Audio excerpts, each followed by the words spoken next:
I love the church, and I love the music of the church, and I love that I've had so many opportunities to be involved in it. And now all of this is coming together in my life in such a wonderful way that speaks distinctly to this recording project. In many ways, this project is a continuation of an album I completed about 10 years ago called Hymns and Prayer Songs. I remember when it was done that I wanted it to keep going, so now 10 years later I get to add to that body of work with a few more traditional and contemporary offerings. This is my Father's world. I think the power of these songs lies in the combination of their lyrical integrity, their beautiful melodies, their sound theology, and their gospel themes that resonate in the hearts of believers. These are the qualities that have always helped to inform and inspire my worship of the one true God. This is my Father's world. I rest me in the thought.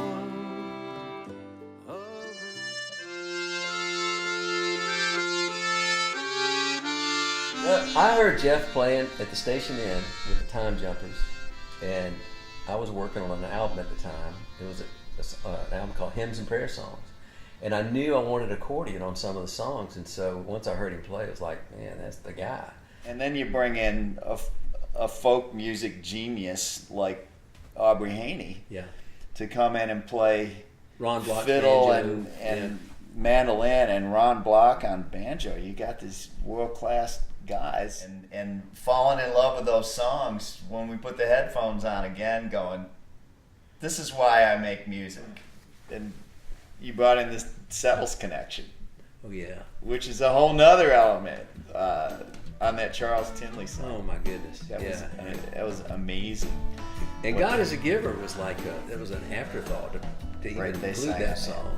And I didn't have any sort of assurance that song even, measured up or whatever. But once it got in, once they got their voices around it, woo, that became one of my favorite moments on the whole record.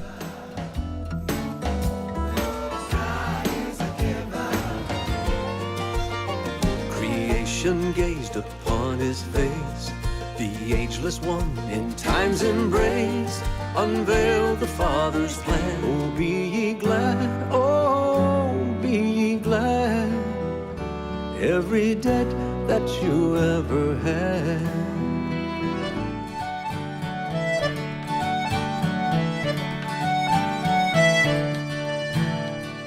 We live in this consumer age of built-in obsolescence, and we're often swept along by an out with the old, in with the new mentality that can lead us to overlook or discard the tried and true in favor of what's new.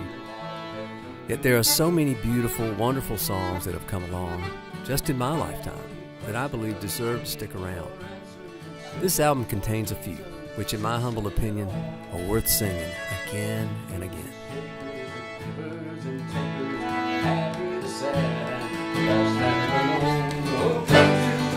There is room at the table.